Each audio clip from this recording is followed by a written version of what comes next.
Here's a rear shock, part number 8041 space 1359 Sport. Here's the front strut insert number 8641-1497 Sport. To swap this shock out, first thing I'm going to do is remove it from the control arm. So you can use a 14mm here. Pull this bolt out. Then we'll go into the trunk and remove the top. In the trunk, we need to get to this area. And this only pulls down so much. You can see the top of the shock there. So we're going to do, grab these guys here. I'm going to pop them out. Don't lose them.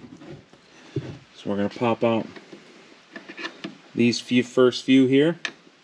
And then that'll let us pull the carpet a lot farther. And then we can get in here with some tools.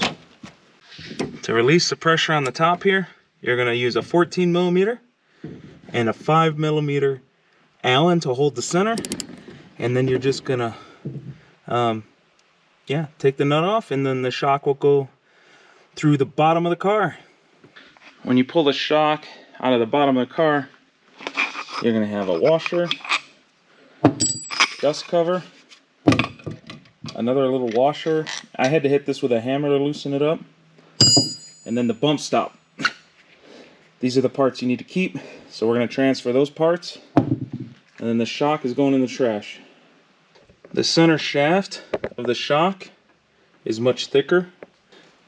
The shaft is much bigger on the shock. So that means when you go to put it on, dust cover won't fit. So we need to drill this dust cover out. We need to drill the dust cover out to the shaft thickness of this guy, but not too big because we want it to sit on here. Take this out of the bushings, this insert, put it in a vise. You're going to use a bunch of grease and a drill bit, 15-30 seconds or a ½ inch. 15-30 seconds works better. And then this way, there's not a bunch of slop between these and this. Then we slide. Now we can slide on this bushing. Now we're ready to slide this through the bottom of the car. Then put this guy here. I still have one more piece to drill out in order for this to sit up here. Alright, Koni. What's your problem, man? They sent me the right shock with the wrong hardware. This just came out of the box. So now I have to go to Ace Hardware or Tractor Supply to get a bolt that fits this thing. Whatever supplier we got these shocks from, they screwed us on these the rear shocks with the hardware. So I don't have, it didn't come with the washer, it didn't come with the rubber bushing, so we're reusing those. So I'm taking the factory washer, I drilled it out to 15-30 seconds, so it's a nice tight fit, and I'm going to reuse that guy here on both shocks. I drilled both of them out. Man, so irritating sometimes, but it's like more headache if we go back to the supplier, right, and try to go back and forth with this. It's just, it's going to be even more headache. So no big deal. Just going to put it together like this with this washer instead, and then this guy, which is drilled out, and this guy, which is drilled out on top of that, and then reuse the bushings above. Since they didn't give me the spacer for the bushings either, I had to drill out the factory spacer. But I'm going to cut it down to where it only goes a little bit past this area. I don't want this thing covering up a bunch of threads. So I'm going to trim it down maybe 1/8 of an inch or so, it looks like here. 3/16, something like that. And I'll show you what it looks like after I cut it. But if you get screwed by your people, I'll be the only video on YouTube that shows you how to reuse the factory stuff. So I trim this guy now, and watch where this is covering. So it only covers that much, which is pretty much where the threads end. And now we can put together the rest of it.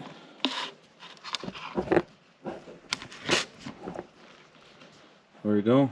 So now we're back to square one where we should have been if we would have got all the right parts. So I'm gonna go jam this in the car.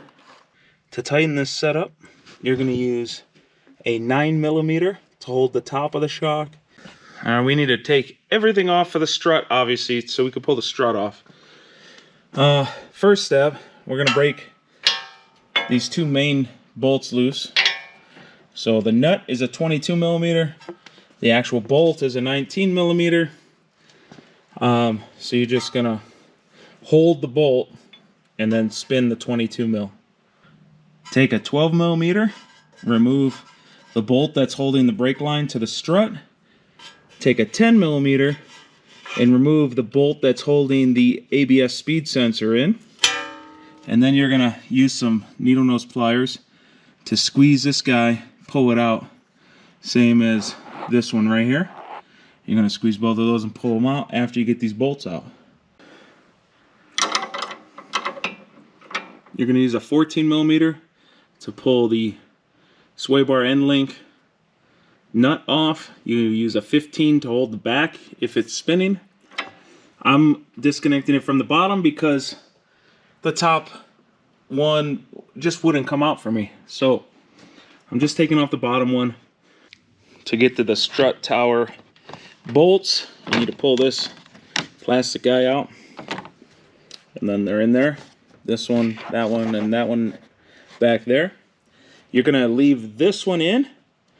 This is the easiest one to do. So we're gonna leave that one in. Then we're gonna use a 15mm long wrench.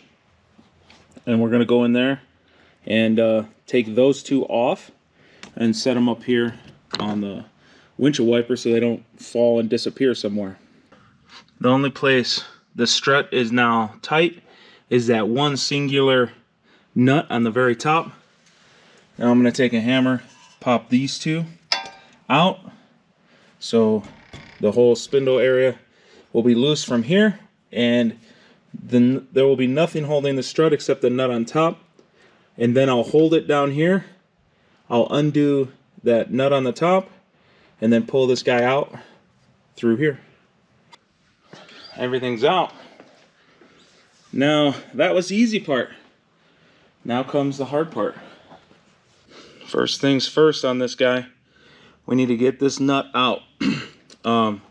Depending on what brand you have, it could be different. The stock looking one here is a 18mm, and then you want it to come where you get past the lock nut part of it, the nylon lock, because once you take pressure off by compressing the spring, this will become not tight, and then the whole shaft will spin inside the shock, which you don't want to have happen. Well, this is the new shock and the old shock that's already cut from the other side I did. Now, once we get that apart, I'll show you the measurement from here to there. Other people measured it from the lowest point, which is fine, to get your number. But you should double check, and I'll show you how to do the double check. But more or less, what's happening in this whole situation is you're going to cut this, then you're going to take this and jam it in the hole, and then hold it in with the hardware at the bottom through a hole in the bottom of the strut. These shocks are totally worth this work if you can do it, or if you can pay somebody to do it. These shocks are amazing. The orange ones are kind of eh. I've used the yellows on a bunch of different cars and they're amazing. But they only sell the front ones in the yellow in the one that you have to do all this work. So I guess I should get to it. So you see I have a few threads left. So now I'm going to compress this until the pressure comes off the spring seat, and then I'm going to zip this the rest of the way off. You're just going to pull this top hat out, set it off to the side. Now you're not going to take any of this crap apart. None of it. So this dust cover, the way that this rubber's hooking, don't touch nothing. Memorize how this is right now. Alright, so I have this piece facing me, and then I have these horizontal from each other. And so that way it's easy to reline it up, because you can put it off 180 degrees. So there's a little mount hole here, and there's one on the other side. So you could have this thing flipped, and then it's not going to sit on this guy correctly. So pay attention how it's set up when you're taking it apart, and set it on the floor, and then you're going to put it right back together the same way. You're going to take a pry bar and a big old hammer.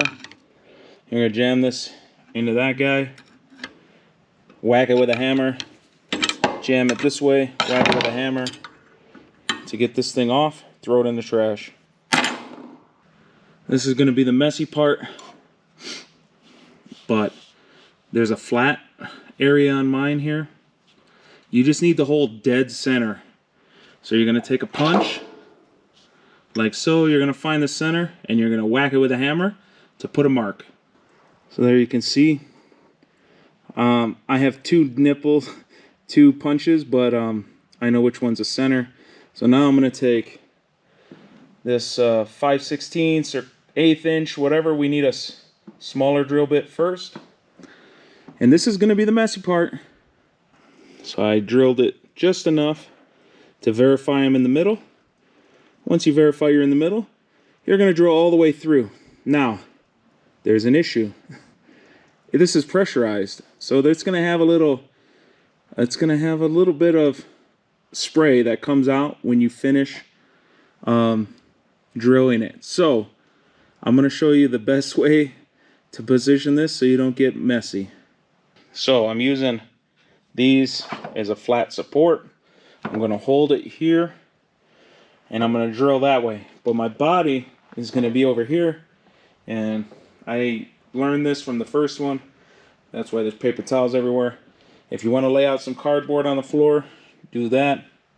And so I'm going to keep my body a solid 1 foot away, and then it's not a lot, but there's a decent amount of pressure that lasts for maybe, I don't know, 1/4 of a second, 1/2 a second. It's just psh, and then it'll dribble out. So make sure after the psh, that you have your drain pan ready to catch all the garbage that leaks out of this. And there's a decent amount of fluid, so you're going to have to work the shaft to get all the fluid out into the drain pan.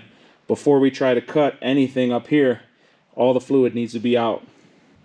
You're going to stand it up now. You're going to measure it from the lowest point, which is down in here. Okay? You're going to measure up 2 1/4 inches from the lowest point here. It goes up as it comes around. So 2 1/4 inches from here. Put a Sharpie mark at 2 1/4 inches. Then what I did was I just flipped. Once I set it, I marked it with the Sharpie. Then I flipped this, and now I can just use this guy. It's a combo adjustable carpenter square. And then I mark it all the way around. So I marked it. Now, see how that's the same? I'm going to put the Sharpie there, go all the way around, and I'll show you what that looks like. Now we have a uniform line all the way around. It's going to be nice and square as long as you use your cutting wheel correctly. So I'm going to lay this guy down. When I cut it, I'm going to use the blade. The blade is almost the same exact size as the Sharpie line. As you're cutting it, you shouldn't be leaving any Sharpie line left. And then you just rotate this whole thing, cut a little bit, rotate it, cut a little bit until you're all the way around. So I cut it all the way around. Now you just go ahead, pull this thing out. Throw that in your recycling. Next step for me is drilling a 15-30 seconds hole right in here. 1/2 inch will work too, but it's a little more loose. So I like to have it tighter. So I'm using a 15-30 seconds. Once the hole's drilled out, take some brake cleaner, and you're gonna flush the inside and this bottom, get all the oil, get all of the metal shavings and crap out of this thing. I use this guy here to deburr the edges so I don't cut myself or nothing, and I got the inside all nice and deburred. So grab your insert, you're gonna just slide this guy in.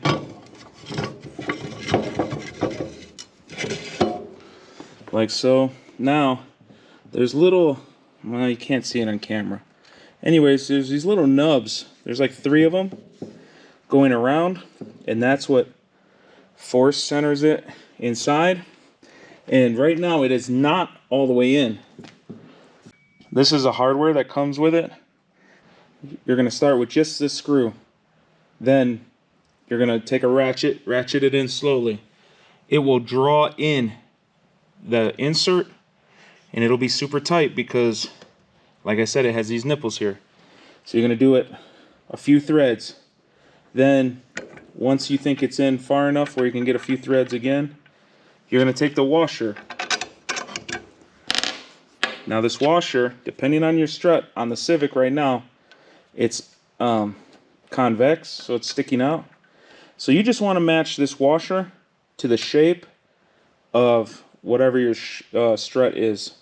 So this one's convex, sticks out. You make this go right on top.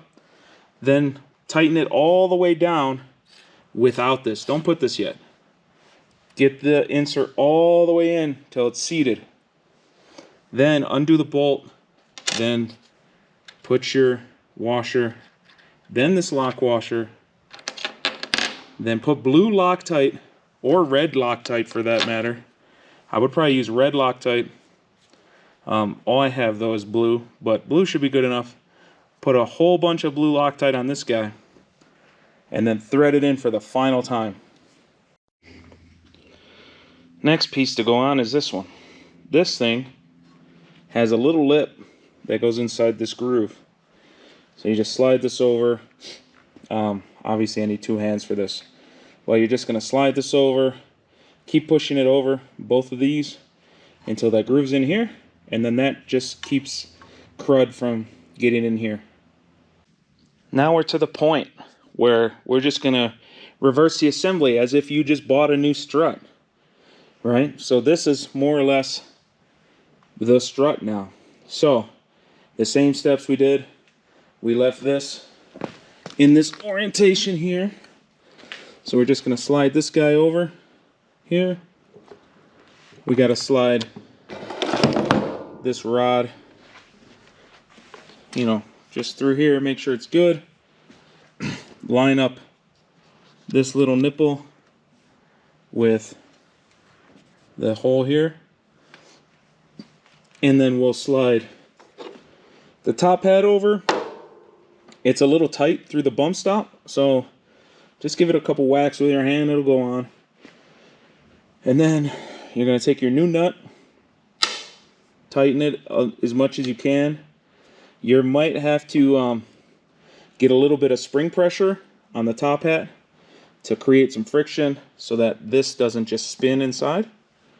But yeah, just reverse the steps you did, and I'll show you how it looks when it's done. I'm going to clean off this top hat, and then it's ready to go. It's all back together. It's all holding good. Next is the reinstallation, and then at the end of this video, I will show how to tune it. Based on how you like to drive, what you're doing, everything, you're just going to have to adjust them to your liking. But I'll give you a pretty decent start off point that you can adjust from.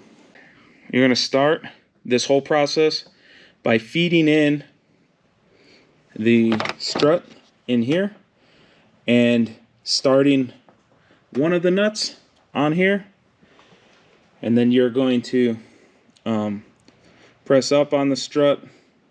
You're going to sort of get all 3 of them finger tight, and then we'll go down below, hook everything up, and then we'll be done. But the best way to start is to feed it up, get these holes lined up, put the nuts on finger tight, and then move to the bottom. Now jack up the control arm, line up the holes, and push the bolts through. You might have to tap them in with a hammer, but yeah. And then once you get the bolts through, you can let go of your jack. Go around, make sure everything's tight, make sure everything's connected,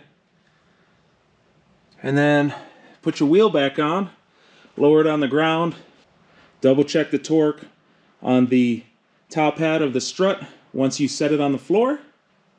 Last thing we have to do now is go to all four corners and set the stiffness. So there's a max of 720, that's 2 full turns. And usually for cars this size, what I like to do is go 1.5 turns on the front and 1 turn on the back. 540 degrees on the front and 360 degrees on the back. So once you got it on here, it says righty, so you turn it to the right, it gets softer, turn it to the left, it gets harder. So pay attention to what's facing, forward as your reference so that you know how many turns you've done. So I'm going to do 1 full turn, get it back to here, then I'm going to do a half a turn on both of these, and then I'll just do 1 full turn in the back. Thanks for coming and checking out the Fat Guy Builds. Hopefully you liked the video. Hopefully this video saves you some money. Hit like, share, subscribe. You can check me on Patreon if you really want. Most people don't watch to this end clip anyways, but thanks for watching. Till next time, wrench on.